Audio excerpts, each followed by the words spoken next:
Welcome, everyone. I'm David Nicholas, the acting dean in the Faculty of Social Work, and I want to welcome you and thank you for being here today. This is an important day and an important presentation by Dr. Terry Poucette. He is an associate professor in the Faculty of Social Work and the Grandmother's Lodge director. And Dr. Poucette, we're so grateful for you being here and presenting today.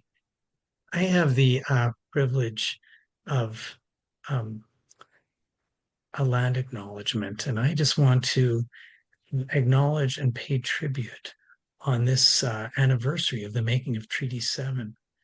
I want to pay tribute to the traditional territories of the peoples of Treaty 7, which include the Stoney-Nakoda, including the Chiniki, Bearspaw, and Wesley First Nations, the Blackfoot Confederacy, comprised of the Siksika, the Piikani, the Kainai First Nations, and the Tsuut'ina First Nation.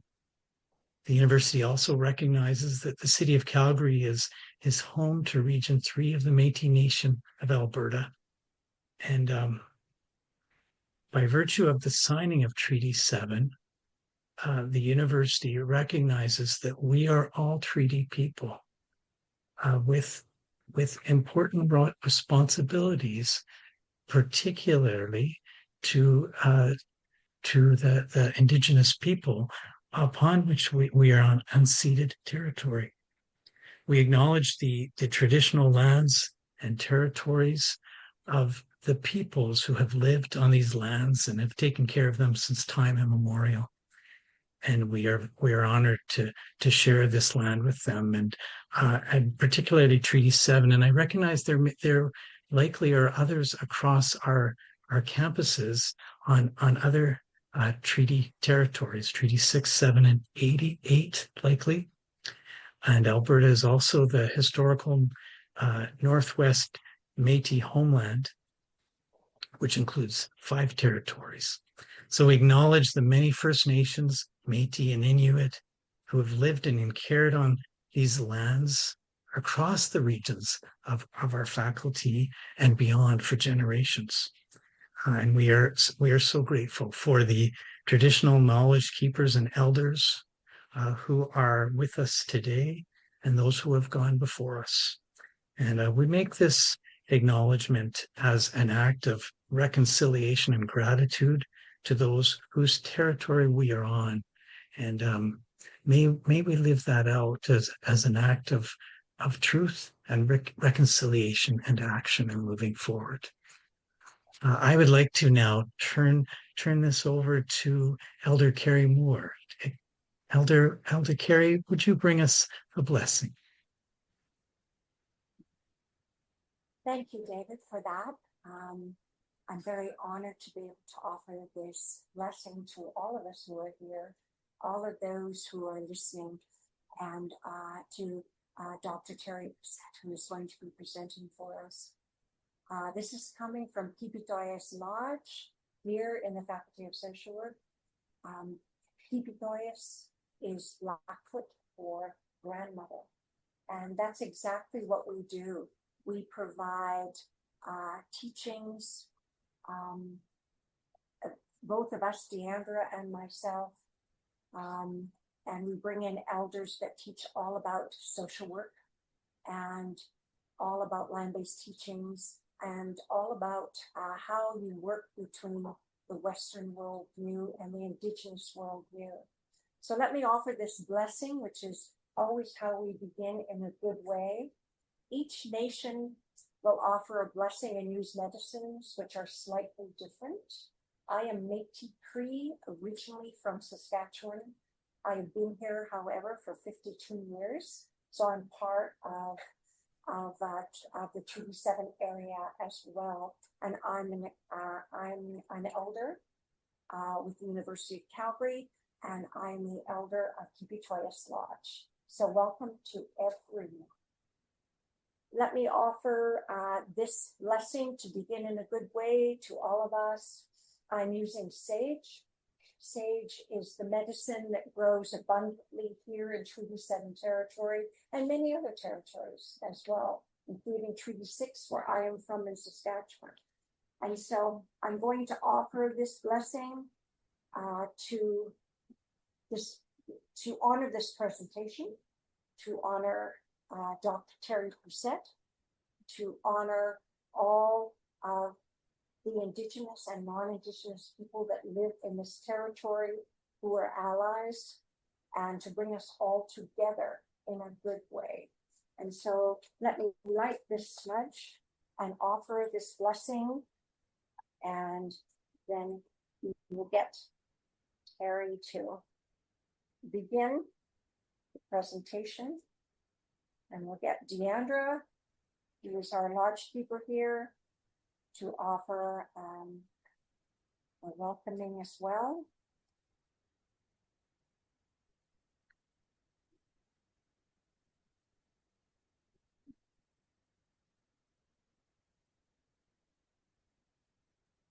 Everybody take a deep breath down into your belly buttons. We really want to get out of our heads every day. That's why we do that. All people everywhere in the world are coming from Indigenous people. And we must begin in our spirit, where our love and our kindness is. Get out of our head, where our behaviors reside. So in order to set us in that right place, so that we can listen with kindness and love and compassion, and we can be our authentic selves with one another everywhere. Let me offer this blessing. Creator, giver of all life, grandmothers and grandfathers of all four directions, Mother Earth, Nijisiaka son walking me hugan about the swale, me danako, me kochisanaki. My name is Karen. Thank you, Creator, for another day. Thank you, Creator, for the peace and the love and the kindness in our lives. Thank you, Creator, for this university and the wonderful support the university provides to so many people in this world, and the teaching they offer. We ask that you keep all of us safe, no matter where we may be today. And we send our loving kindness out into the universe to those that may not be well today, maybe at grief, maybe at war. May they feel our peace at this time, and may it give them hope to carry on in a good way. We ask, Creator, that you continue to watch over us and our children. Keep us safe, no matter where we may be today. Bless this presentation and the people who are present and listening wherever you may be. May you feel at peace and love, and may you be surrounded by kindness today as well. Miigwech. Thank you. Hi. Amen. Thank you. Blessings, Terry.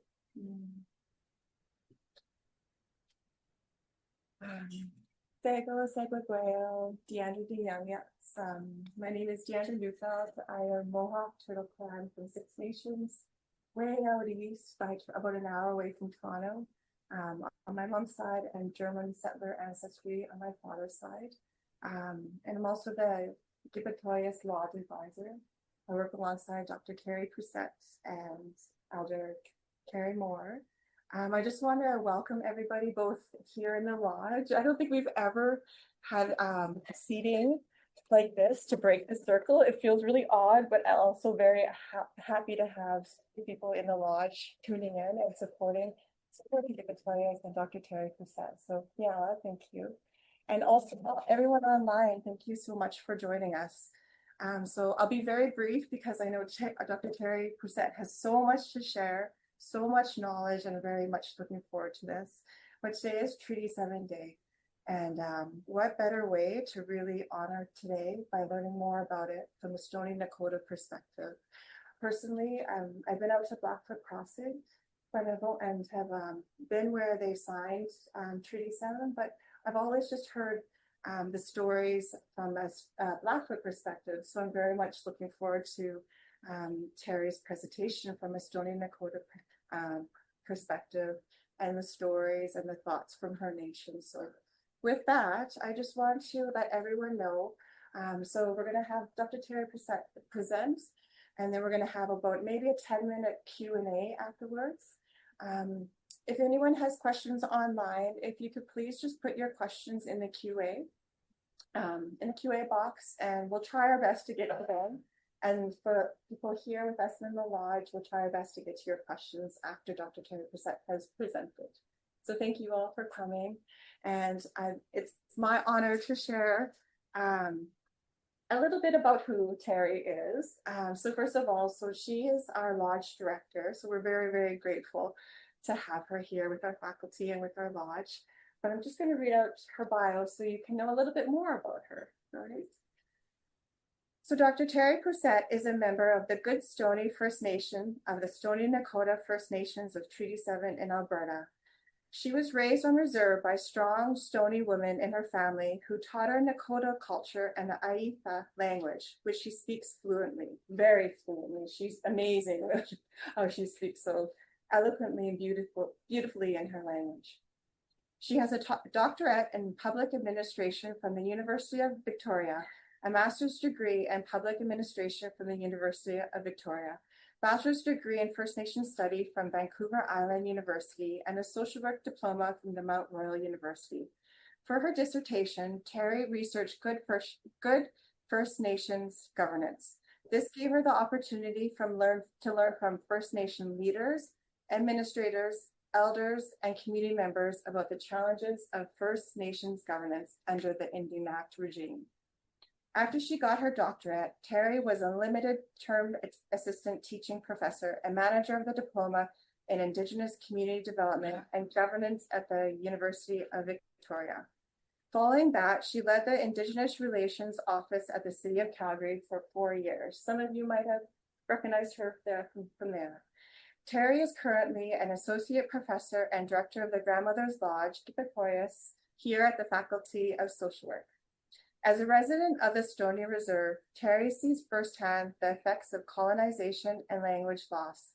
As a result, she is passionate about supporting First Nation people with healing, decolonization, maintaining languages and cultures, and rebuilding strong, healthy, and prosperous communities.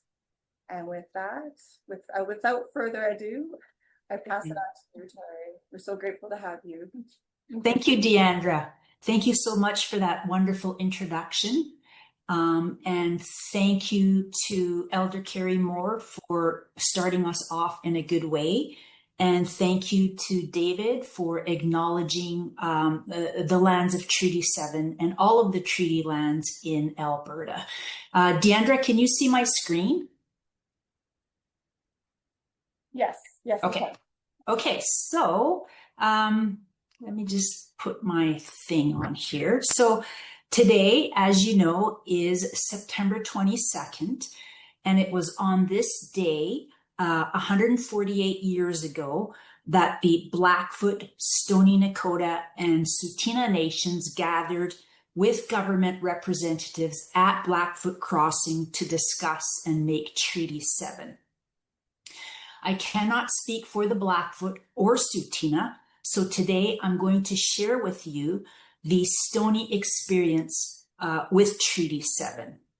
So with that, let's begin. To understand treaty, we need to understand the history of First Nations, as well as the history of Crown First Nations relations. So I'm going to begin by briefly looking at the history to set the context of the making of Treaty 7. So it's no secret that European colonizers had racist views of First Nations people. They viewed First Nations as unintelligent, disorganized, with no societal structures. They weren't using the land, and they were an inferior race. Racist views were used to justify colonization, assimilation, and to take over Indian lands and resources. So one of the effects of colonization is that it makes us forget. So I want to begin by reminding you about how knowledgeable, organized, and sophisticated First Nations societies were prior to European colonization. For thousands of years, First Nations were sovereign nations with distinct cultures, languages, and systems of government and law. Sovereignty means that they had jurisdiction over their nations and lands without interference from other governments. For First Nations, sovereignty is not man-made, but comes from the laws and responsibilities set out by the Creator. Their right to self-government flows from the inherent and unextinguished Aboriginal sovereignty. First Nations governed themselves based on complex democratic governance systems that included the selection of leaders, separation of powers, decision-making processes, accountability requirements, and land and resource management. First Nations were not lawless prior to settlement and colonization. They had unique legal systems to manage political, social, and economic life. They had jurisdiction over their territories, owned their lands and resources, and used and conserved the land according to the responsibilities placed on them by the Creator. They also had efficient economic systems that were based on an intertribal trading network and sustainable natural resource use. Treaties with other nations is part of First Nations heritage. We had land sharing, hunting, and peace treaties. For example, the Mohawk people have the Great League of Peace. For the Stonies, we also had an oral treaty with the Shuswap in BC for land sharing.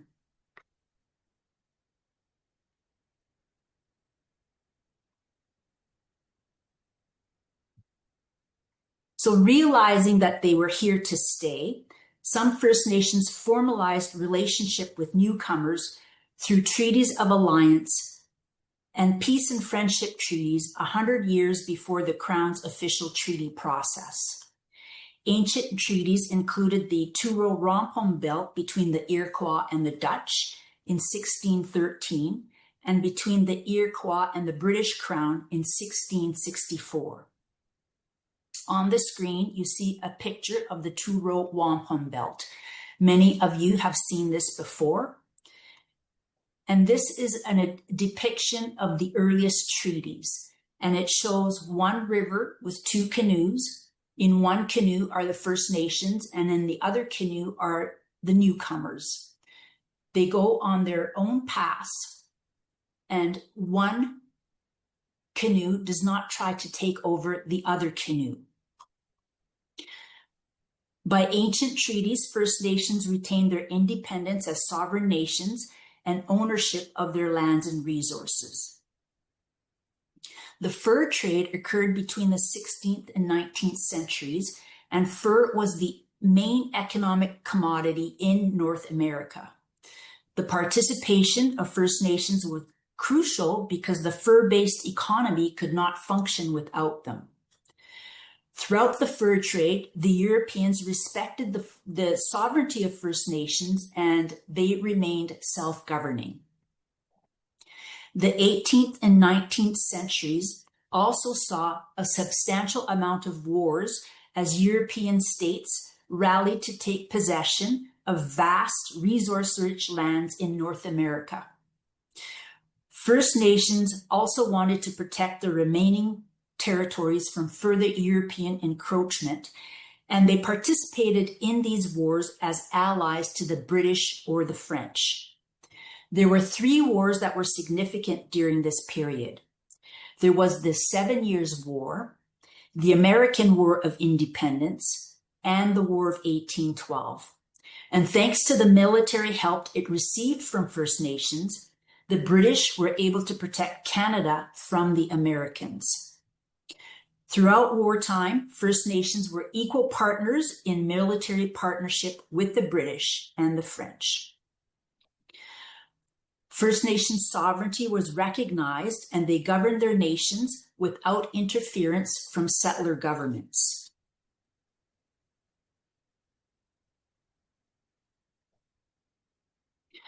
Not long after the 7 Years' War, the British Crown proclaimed in 1763 that First Nations in Canada were self-governing nations with possessions, rights, and privileges to be respected.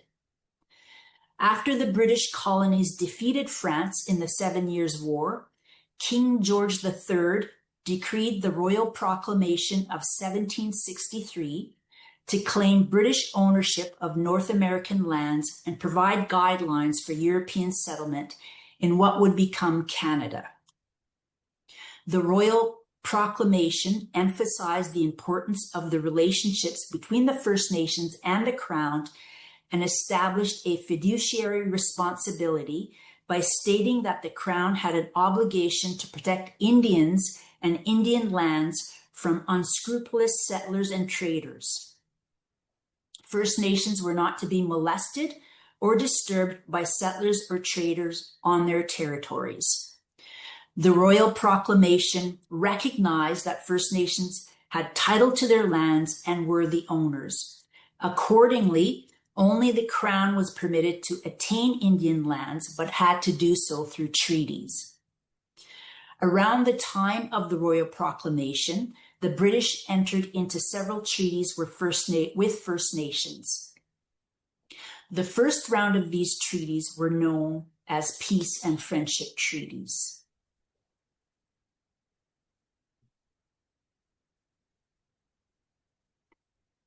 Settlers from Europe began arriving on the Atlantic coast beginning in the 1500s and began establishing colonies in the area. The two main settler communities on the East Coast were the British and the French. The fur trade was taking place at that time, and the First Nations and the French on the East Coast were trading partners. Britain wanted to control the fur trade and have First Nations to trade only with them.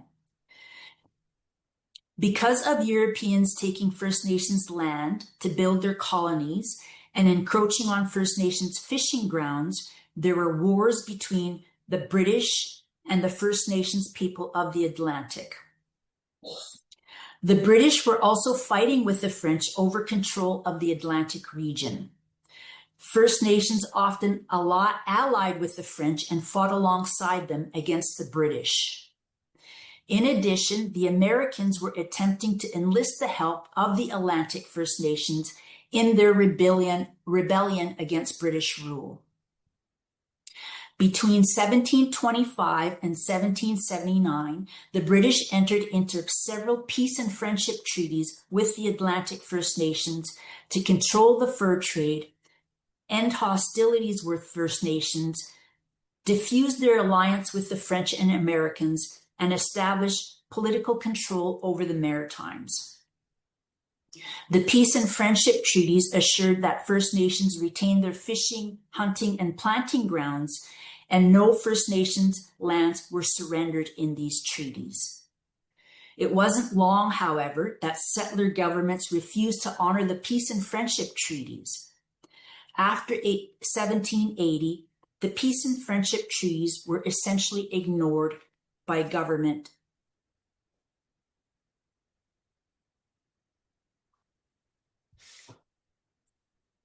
Confederation is where the British colonies united to form a single state known as the Dominion of Canada.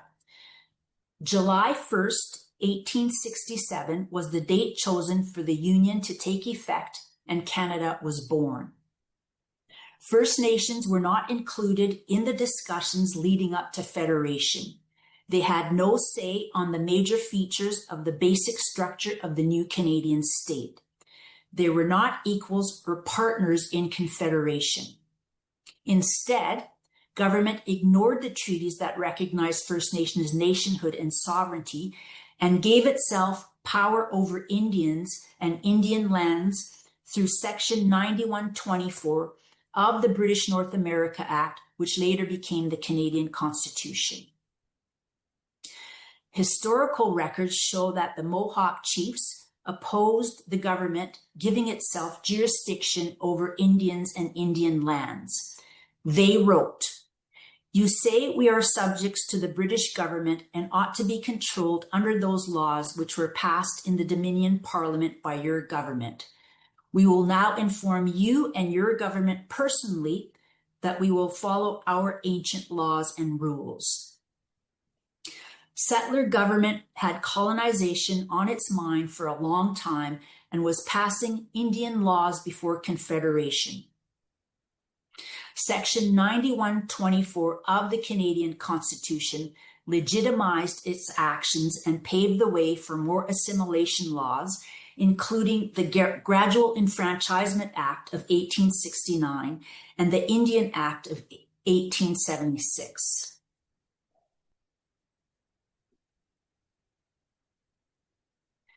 The first Indian Act was passed in 1876, and it was a consolidation of previous Indian laws.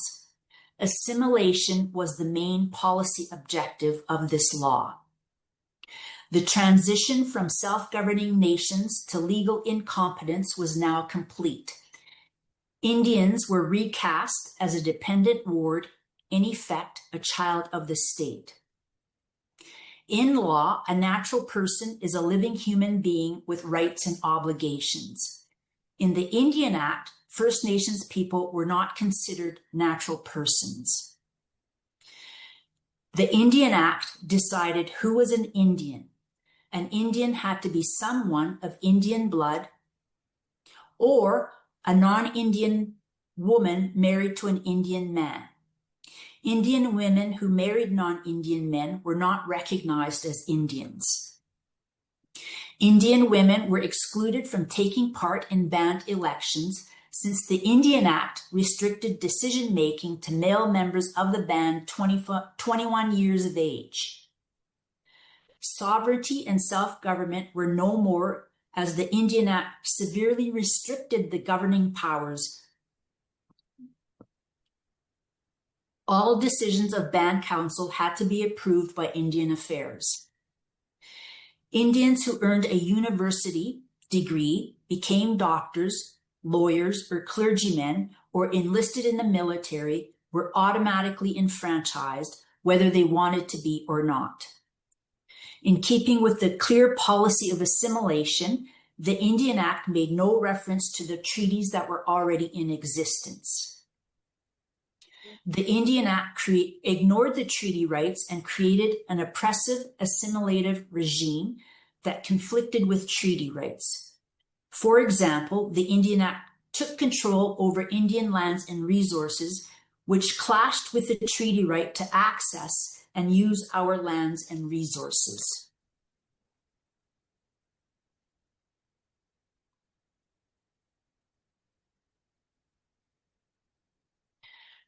The War of 1812 was a military conflict between the British and the US over trade, shipping routes, and the American desire to annex Canada. First Nations played a significant role in the War of 1812 as allies to the British. They fought to maintain their traditional territories and trading and helped Britain win the war. Once the War of 1812 was concluded, the British was free of military threat and they no longer had any use for First Nations.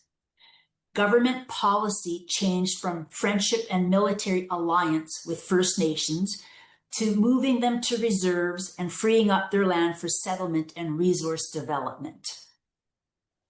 The goal of government treaties transitioned from procuring peace and friendship with First Nations to acquiring their lands by terminating their ownership.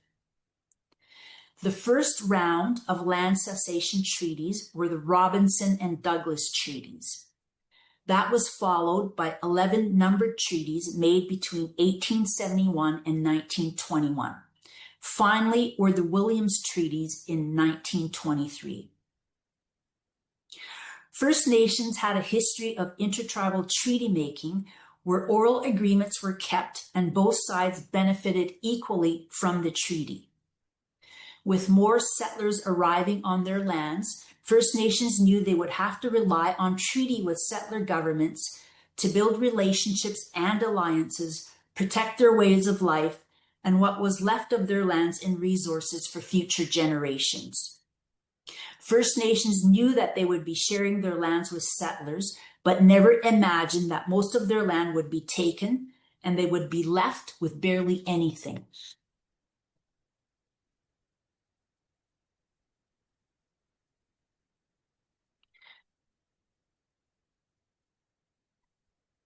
In the years leading up to the signing of Treaty 7 in 1877, several things were happening on the prairies. The settlers and military were slaughtering buffalo by the millions. They knew that if there was no buffalo, there would be no Indians, and Indian lands and resources would be free for the taking. The mass killing and near extinction of buffalo caused starvation for many First Nations. White people also began flocking to the prairies and calling First Nations territories their own. The whiskey traders arrived on the prairies, causing First Nations to become addicted. First Nations societies deteriorated and they lost their lands to whiskey traders. The RCMP were sent to the prairies to curb the whiskey trade and to restore order. First Nations appreciated the arrival of the RCMP and felt safe and began rebuilding their societies.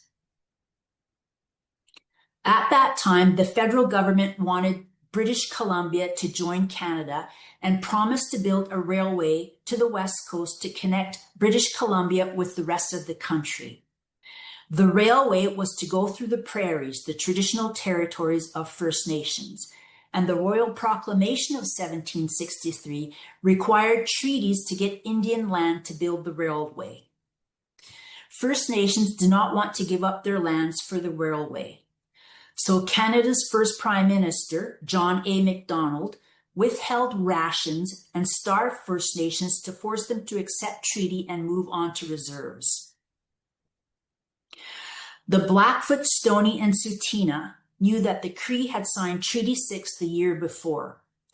They heard about the provisions like education, medical care, agricultural assistance, annual payments, rations, and that the Queen would recognize that First Nations would continue to possess their hunting territories. It was for this reason that the Stonies, Blackfoot, and Tsuut'ina were agreeable to treaty. They felt that all these problems would be resolved if they signed treaty.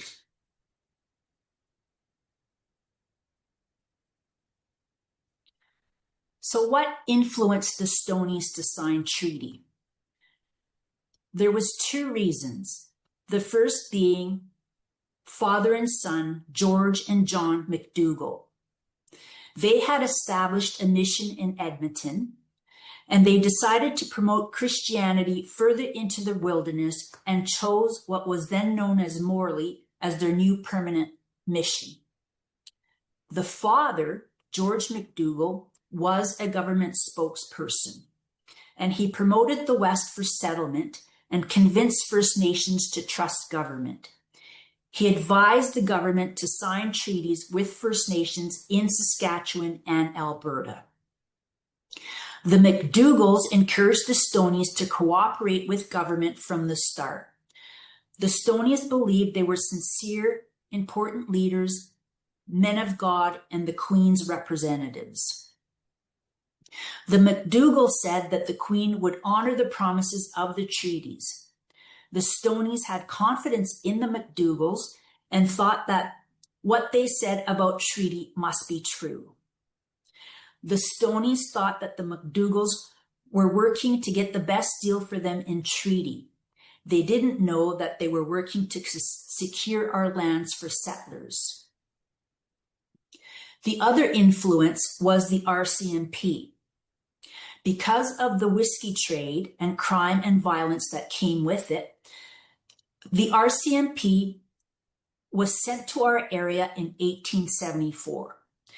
The McDougalls explained to the Stonies the functions and duties of the RCMP. And And the Stonies trusted the McDougals and welcomed the RCMP onto our land. The arrival of the RCMP was appreciated by the Stonies. They drove out the whiskey trade, restored law and order, and they were viewed as peacemakers and protectors as they kept us safe. The Stonies trusted the RCMP and they won the confidence of the tribe. Their friendly relationship with the RCMP prepared the Stonies for the peace treaty of 1877.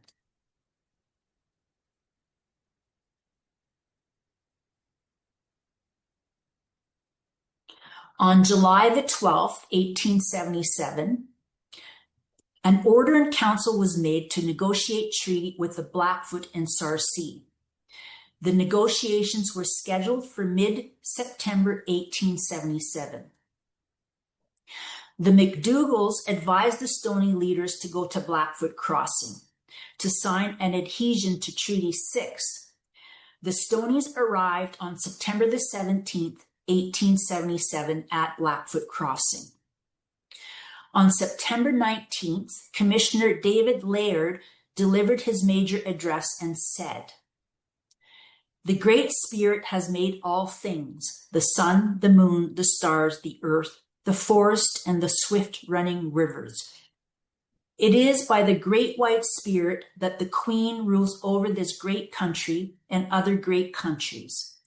The Great Spirit has made the white man and the red man brothers, and we should take each other by hand. The Great Mother loves all her children, white man and red man alike. She wishes to do them all good." He then emphasized how the RCMP had helped the Indians, explained how other treaties had been made across the West, and said, "In a very few years, the buffalo will probably be all destroyed. And for this reason, the Queen wishes you to allow her white children to come and live on your land and raise cattle. And should you agree to this, she will assist you to raise cattle and grain and give you the means of living when the buffalo are no more. She will also pay you and your children money every year, which you can spend as you please."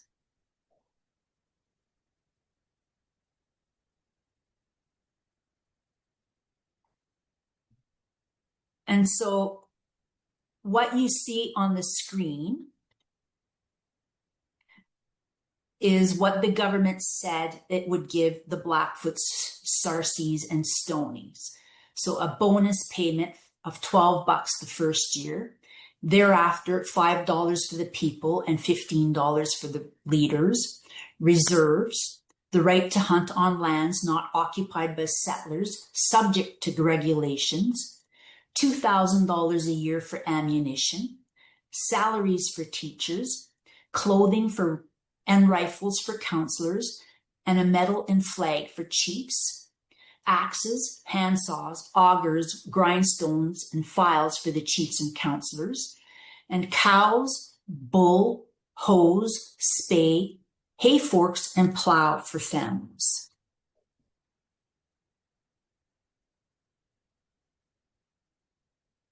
In exchange, the Blackfoot, Sarcees, and Stonies were expected to, and I'll read this from the treaty text, the Blackfoot, Blood, Pagan, Sarcee, Stoney, and other Indians inhabiting the district hereinafter more fully described and defined do hereby cede, release, surrender, and yield up to the Government of Canada for Her Majesty the Queen and her successors forever all their rights, titles, and privileges whatsoever to the lands included within the following limits. That is to say, commencing at a point on the international boundary due south of the western extremity of Cypress Hills, thence west along the said boundary to the central range of the Rocky Mountains or to the boundary of the province of British Columbia, thence northwesterly along the said boundary to a point due west of the source of the main branch of the Red Deer River, thence southwesterly and southerly, following on the boundaries of the tracts ceded by the treaties number 6 and 4 to the place of commitments.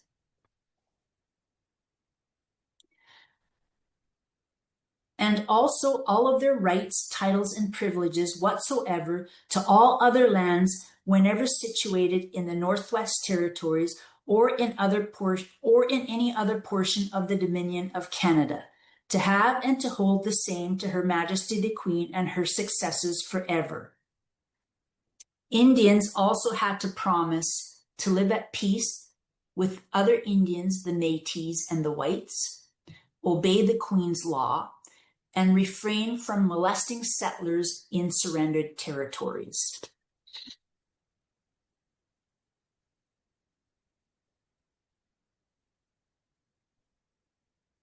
Leading up to and during the treaty making were several significant difficulties that contributed to First Nations getting the short end of the treaty stick. First, there was no evidence that government prepared First Nations before treaties were negotiated. Government did not meet with First Nations beforehand to explain the nature and purpose of the treaty. Second, once government decided to enter treaty, it was done as fast as possible. First Nations were given very little notice that they were to gather with commissioners and negotiate treaty. Third were language barriers. The interpreters didn't speak the languages of the First Nations negotiating the treaties, and everything had to be translated 3 times. For example, for Treaty 7, the Stoney language was translated into Cree and then translated into English. Many English words could not be translated as there were no First Nations word for them. For example, the legal terms that were in these documents, there were no First Nations word for them. Fourth, First Nations understood that the treaties were peace and land sharing agreements, not land surrenders. This is not surprising since commissioners framed the treaty as a peace and land sharing agreement. The commissioners focused on the presents that First Nations would get if they signed, and little was said about giving up their land to settlers forever. Fifth, individual land ownership was a foreign concept to First Nations. For First Nations, they were given the right to occupy and take care of their lands by the Creator. 6, the commissioners made verbal promises that never made it into the treaty text.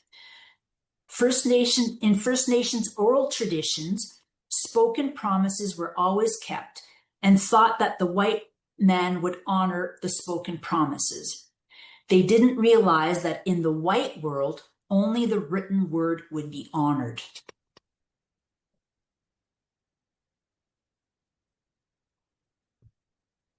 So now I'm going to move on to the Stoney perspectives of Treaty 7.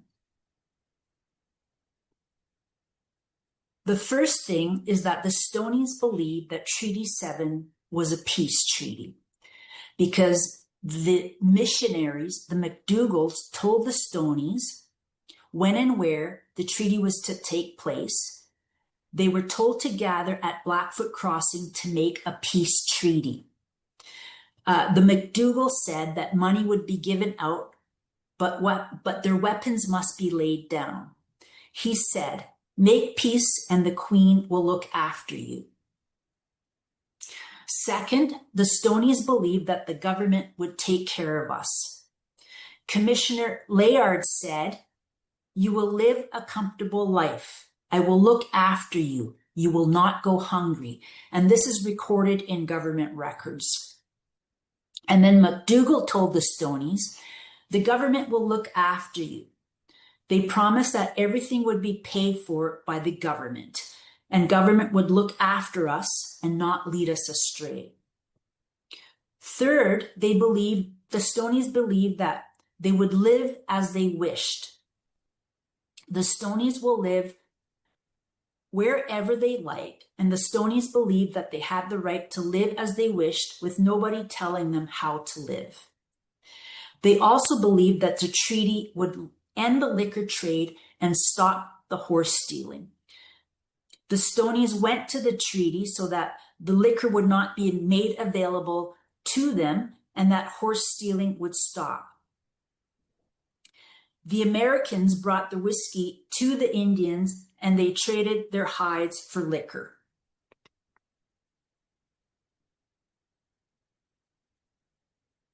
They also believed that schooling would be made available for our children. Schooling was promised for the children, and this gave hope to the Stonies, who were concerned about their future generations. They were told that they would be taught to read and write. They also believed that they would have the freedom to hunt. If the Stonies could continue to hunt as they had always done, there would be no problem with the treaties. The Stonies thought that the treaty was a fair bargain, especially since there would be no restrictions on hunting, and they were to be given their share of wire, hooks, guns, and ammunition. The Stonies were told that there would be no regulations on hunting or fishing, and that they would have the continued freedom to hunt wild game, and this was a crucial issue for the Stoney people.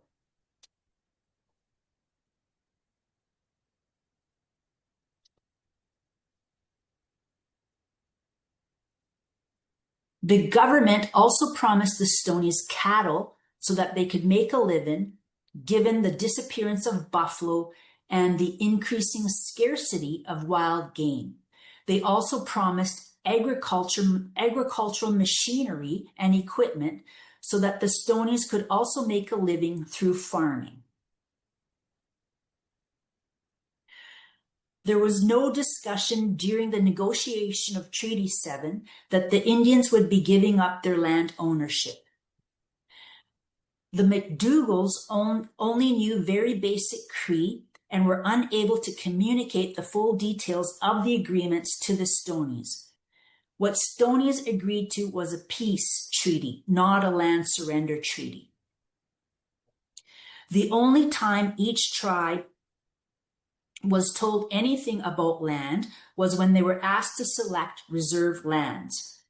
The Stonies did not know the white man's language and what surrender meant. They did not talk about giving anything up.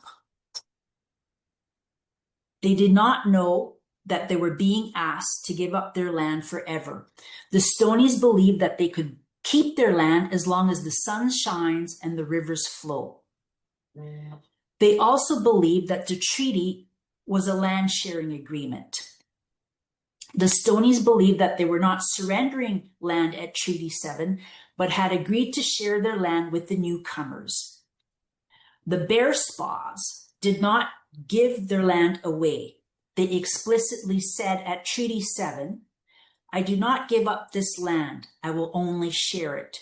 And the Bearspaw chief agreed that the land would be used by all to make a living. The Stonies agreed to share the land with settlers. And traditionally, the Stonies used what used to be called Morley as a wintering site, and not as not as a place for the Goodstoney and the Bearspaw nations to reside year-round. Morleyville was a permanent camp for the Chiniki. The rest of the year, the Stoney nations split up to hunt over a wide territory. Traditionally, the Goodstonies lived in the Kootenay Plains area, and the Bearspaws were in the south in the Longview area, and the Chinikis were in the Morley area. When they went to Blackfoot Crossing to sign treaty, they did not agree that all three nations would reside on one reserve in Morley permanently. John McDougall understood English and knew the commissioners were offering one reserve in Morley for all three Stoney nations. But he didn't tell the Stonies because McDougall had a vested interest in keeping all the Stonies on one reserve. George and John McDougall had a Methodist mission that was in Morley, and and the McDougals wanted us on one reserve in Morley because it would be easier to Christianize us if we were all on one reserve. Regardless of the treaty, the good Stoney and Bearspaw chiefs defied government and continued to live in their traditional territories. Finally, after years of advocacy by Stoney leaders, the government set up reserves in Bighorn and Eden Valley in the 1930s and 40s. We also didn't know what a square mile was back in 1877. Along with the other nations that made Treaty 7, the Stonies in the 1800s did not speak or write English. As such, they did not understand the concept of a square mile that was used to survey the reserves.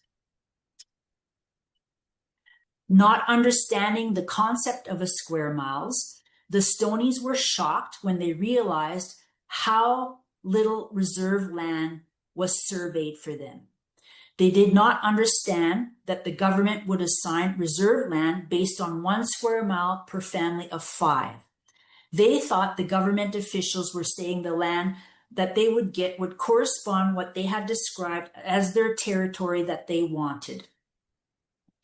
There is no evidence that the Stonies or the other nations ever agreed to this 1 square mile per family of 5 formula. The Stonies never used English measurements to indicate the boundaries of the land. Instead, they referred to natural geographical features to describe their territorial boundaries like mountains and rivers.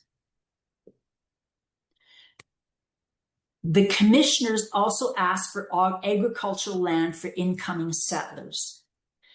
It was the topsoil to 2 feet deep that the Treaty 7 chiefs agreed could be used by the newcomers. The land below 2 feet was never given up by the Treaty 7 nations, and they still claim ownership to subsurface resources.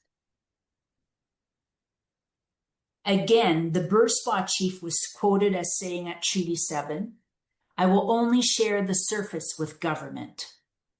And the commissioner is quoted as saying, "All I will do is turn over the topsoil to plant seeds and grow wheat for flour." The Stonies understood that they were only agreeing to share the surface. And the Bearspaw chief again is quoted as saying, "If that is what he is talking about, meaning the surface, then that should be okay."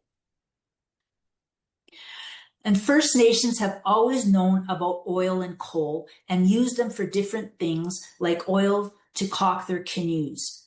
During Treaty 7 negotiations, the Blackfoot, Stoney, and Tsuut'ina only agreed to share the topsoil for plowing. The rest of the earth was not surrendered, not the water, not the coal, not the oil or minerals or metal underneath the surface.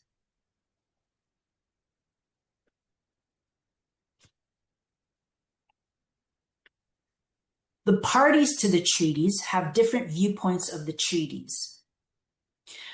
The First Nations parties contend that from oral histories, their inherent rights and verbal promises made by the commissioners and written text of the treaties, the following are their treaty rights. They have a right to their own governance systems, to their customs and traditions.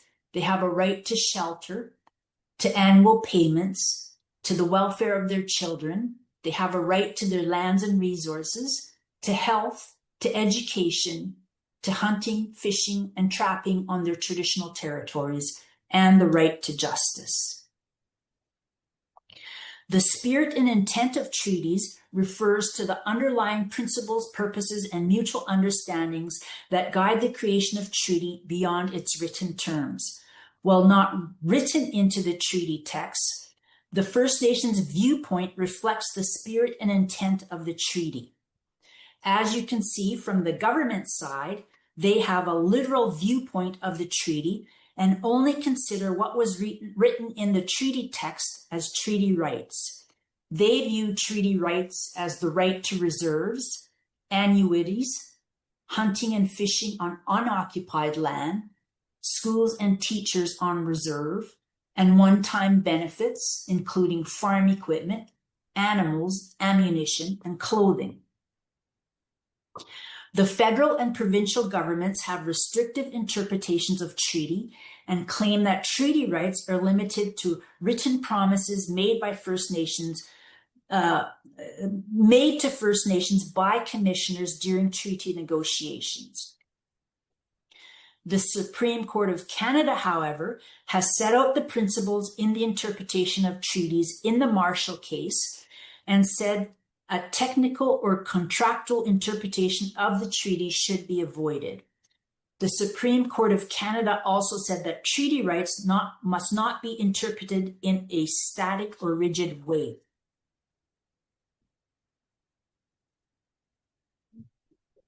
That said, treaties remain undefined. When Canada patriated its constitution in 1982, it initially left treaty and Aboriginal rights out of the new constitution. Thanks to the resistance, demonstration, and advocacy of First Nations, Section 35 was added to the Constitution, which recognized and affirmed existing treaty and Aboriginal rights. However, Section 35 does not define treaty and Aboriginal rights. Right after the Canadian Constitution was patriated in 1985, Indigenous leaders and First Ministers had 4 conferences to determine the meaning of existing treaty and Aboriginal rights. They met but failed to come to an agreement. Since then, exactly what treaty and Aboriginal rights are has been the topic of debate, and government has pressured First Nations to define them. But the task of defining treaty and Aboriginal rights often falls on courts through court cases. Some First Nations leaders believe that defining treaty and Aboriginal rights is not a good idea because we could define them out of existence or be limited to a restrictive list of treaty and Aboriginal rights. Other First Nations feel that we should take the initiative to define our own rights instead of having Canada and settler courts define them for us, because Canada is not interested and prefers that First Nations stay under the Indian Act and under government control.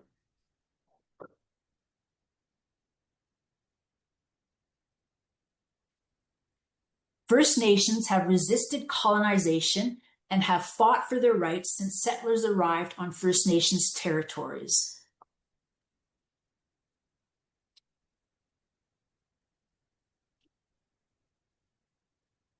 I just mentioned that Canada, under Pierre Elliott Trudeau, planned to leave treaty rights out of the 1982 Canadian Constitution, but backed off when faced with intense First Nations protests across the country. And I remember this because I was a teenager when this happened. And I remember that our leaders rented coach buses. There was 10 of us, about 10 buses that were outside the band office. We all got onto these buses and we went to Edmonton, to the Parliament building, to protest our exclusion from the 1982 Constitution.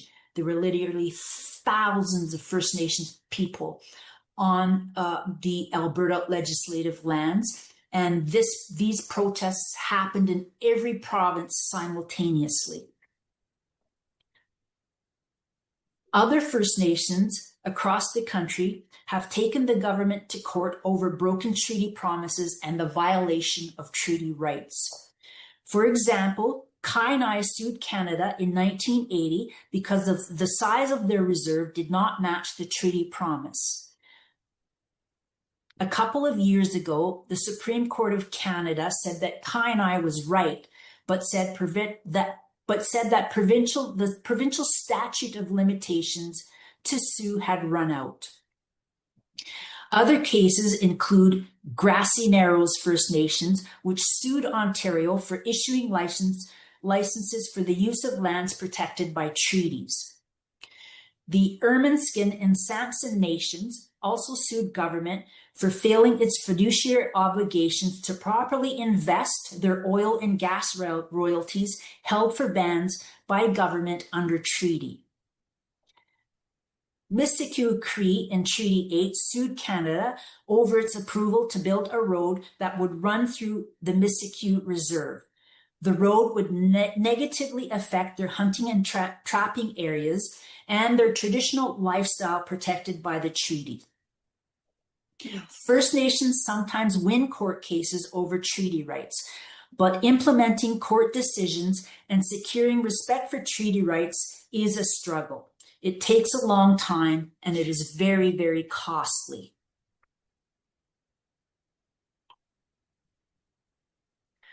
Several First Nations are also suing the Canadian government over treaty annuity payments. They argue that the $5 payment has not been adjusted for inflation, thus violating the terms of the treaty. My mom was just saying the other day that she's 85 years old and she's collected throughout her lifetime, I think it was like about $450 of treaty money. So that's like 80 years of payments. These First Nations seek compensation for the lost purchasing power of annuities. The Crown has a duty to adjust payments for inflation in the future. For example, lawsuits include the 12 nations that signed the Robinson Treaty. They were offered $3.6 billion by Canada and Ontario, but they rejected the offer, saying that the federal and provincial government have ignored the massive amount of wealth they have accumulated from their lands. The Cold Lake First Nation of Treaty 6 in northern Alberta sued government for withholding annuity payments and salaries for chief and council following the rebellion of 1885. The Cold Lake First Nations participated in a rebellion against Canada to resist westward expansion. As punishment, Canada withheld payments from rebel bands. A settlement was reached for $5.5 million. In November 2024, one of the Stoney Nations, the Bearspaw First Nation, launched a class action lawsuit against the federal government for failing to maintain the value of payments under Treaty 7. It wants the $5 adjusted for inflation. In December 2024, the Piikani Nation, one of the nations that signed Treaty 7, sued Canada for its failure to adjust the $5 a year for inflation, which is a breach of Treaty 7. Piikani expects the case will be settled through negotiation.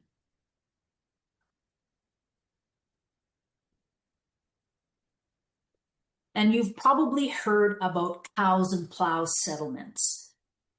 The federal government refers to it as agricultural benefits agreements. To clear lands for settlement and development, the government wanted to prevent First Nations from hunting on their traditional territories and to stay on reserves and become farmers. They thought that farming would be the new way we would look after ourselves and become economically independent. That way, government wouldn't have to pay for looking after us. In the numbered treaties, promises were made for agricultural equipment for such things as cows, bulls, plows, seeds, spades, axes, and other farming equipment. Government also promised to train First Nations how to farm and use the equipment. The federal government expected First Nations to become farmers, but never gave them the equipment or the training to do that. This impacted First Nations self-sufficiency and contributed to their suffering, including hunger and poverty. First Nations began suing government for its failure to uphold treaty agreements to provide agricultural equipment and training. In response, Canada created an expedited resolution framework to deal with agricultural benefit claims. Since May 2023, the government has compensated First Nations in the amount of $4.6 billion for failing to provide cows and plows.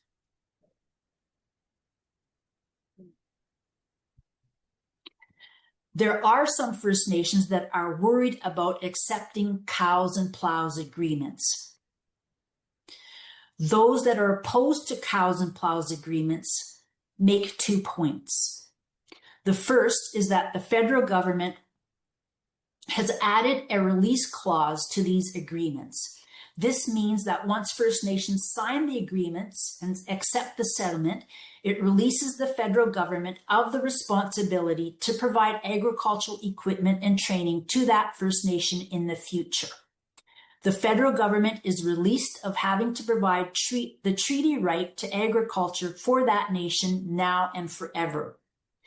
Opponents to cows and plows says that this denies the nation's future generations the right to agricultural assistance, as they will not be able to sue government for agricultural treaty rights. They say that treaty obligations is not meant to be a one-time payment. Treaty rights are supposed to be supported as long as the sun shines, the grass grows, and the rivers flow. The second point opposers make is that the cows and plows is not just about agriculture, but it's about First Nations livelihood. Opponents say that the narrow vision of a strictly agricultural economy for First Nations needs to be reviewed and expand this clause to include realistic economic development in today's world, like resource extraction, manufacturing, and real estate. They say that agricultural benefit debates allow First Nations leaders to negotiate a better future based on treaty and not sign away our right for assistance on economic development.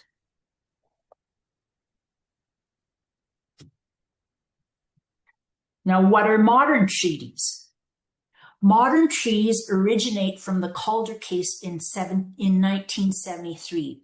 It was brought forth by the Niska chief, Frank Calder, who sued the province of BC and said that Niska had title to their territories and that this title was not lawfully extinguished. For the first time, the Supreme Court of Canada affirmed the existence of Aboriginal title to our lands. This case paved the way for land claim settlements in modern treaties. For example, the Niska Treaty of 2000. Modern treaties are nation-to-nation relationships between Indigenous peoples, the federal and provincial crowns. Modern treaties enable Indigenous nations to rebuild their communities on their own terms. Modern treaties define land and resources rights of the Indigenous signatories and are intended to improve social, cultural, political, and economic well-being of the nation. Modern treaties address matters such as self-government, ownership and management of the land and natural resources, harvesting, environmental protection, economic development, employment, capital transfers, royalties, parks and conservation areas, social and cultural enhancement, among other things. Modern treaties can be accomplished in a number of ways. One is through comprehensive land claims. Following the Calder case, which affirmed Aboriginal title, the first modern treaty in Canada was the James Bay and Northern Quebec Agreement in 1975. This was a comprehensive land claim agreement that addressed land claims and resource rights in a more comprehensive way. Modern treaties can also be accomplished through the BC treaty process. Except for Treaty 8 and the 14 Douglas treaties on Vancouver Island, BC was a province with no treaties. The BC Treaty Commission and treaty process was established in 1992 to allow BC First Nations to pursue their Aboriginal rights. To date, 7 BC First Nations have successfully negotiated treaties, with 65 more nations in progress. Canada also developed the Collaborative Modern Treaty Implementation Policy in 2023 to provide direction to federal departments and meeting its obligations under modern treaties. In Canada, there are 26 completed modern-day treaty agreements to date. 18 of these agreements include the right to self-government.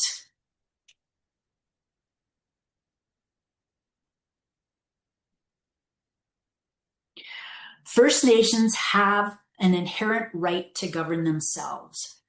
They are free to create their own form of governance so that they can preserve their cultures, foster healthy families, build vibrant communities, and develop their economies and restore their nations. The right to self-government is inherent, meaning that it comes from the fact that First Nations were sovereign, independent nations prior to European colonization and the imposition of Canadian law. For many First Nations, their inherent right to self-governance is granted by the Creator, who placed First Nations on Earth and provided them with instructions on how to live. Our inherent rights include authority over our lands and resources. We entered into numbered treaties as self-governing nations on a nation-to-nation basis. Our inherent right to self-government was implicit in the treaties and protected by the treaties. Shortly after Canada was confederated, the government ignored treaties and imposed the Indian Act. Through the Indian Act, the federal government disregarded our inherent right to self-government by imposing a band council system. The governance authority of band council is delegated authority from the Indian Act. First Nations have always maintained their inherent right to self-government is a Section 35 right. However, the federal and provincial governments refused to acknowledge that. In 1995, the federal government finally accepted that First Nations have an inherent right to govern themselves, but said that it was contingent on federal and provincial parameters. However, inherent rights are not contingent or require permission from the federal or provincial governments in order for it to be implemented.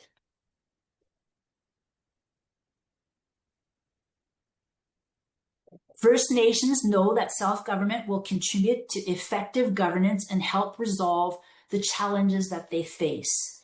Yet, out of the 622 First Nations in Canada, only 26 have self-government agreements with 43 communities. Why is that? There appears to be fear around self-government. And this was evident in the BC treaty-making process, as there have been a number of self-government community referendums that have been defeated and uptake has been slow. The fear is that self-government will result in the loss of existing treaty and Aboriginal rights. And this fear is understandable because when you look at the BC treaty process, it requires First Nations to give up their existing rights in exchange for treaties. And many First Nations are impoverished, and for many, government funds are their only source. And this is because we've often been placed on lands where the lands are very difficult for economic development. The fear is that self-government will result in the loss of government funding because funding becomes conditional under treaty. Finally, there is a fear that self-government means assimilation. And this is understandable because the government has tried to assimilate us for centuries.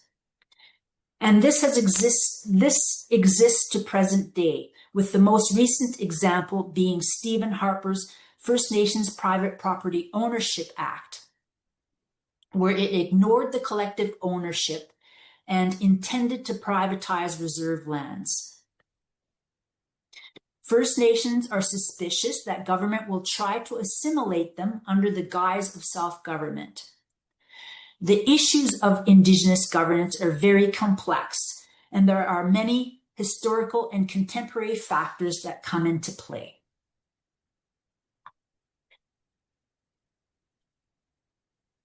And many of you have heard that we are all treaty people.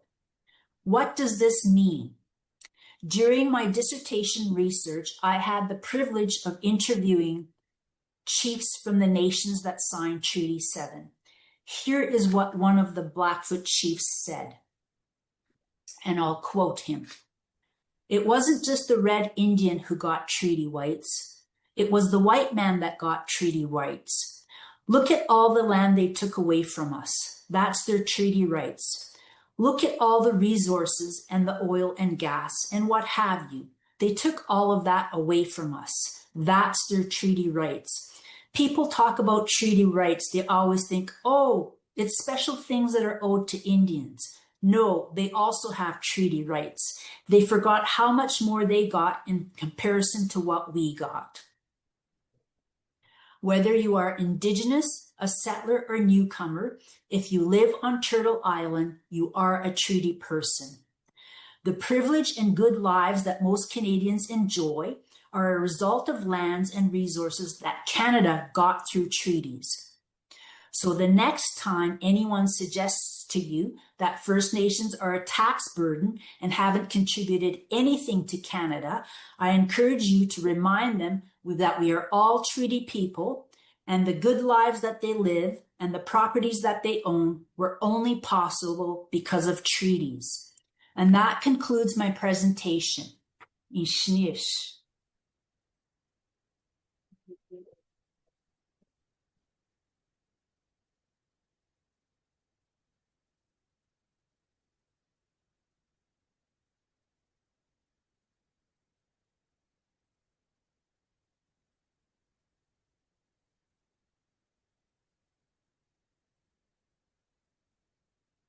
Terry, I don't even know how to like sum up. You know, sitting, I felt like so many emotions, so many emotions and things to process. Yeah, a lot of anger while you were sharing the Stoney perspectives, and I had no idea. So I'm very grateful for you sharing that. And for you educating all of us here for this here in the college who stay with us, and still many still online. So I'm just very grateful for all the facts, the truth that you shared. Yeah. I just wanted to say you can hear a pin drop in here. Yeah. Sing to you, and I needed to hear this too, because over my life I've heard bits and pieces of all of these things, but see the truth, and not just trying to understand the truth was wonderful. So I want to really thank you for that. I really enjoyed it. Everyone here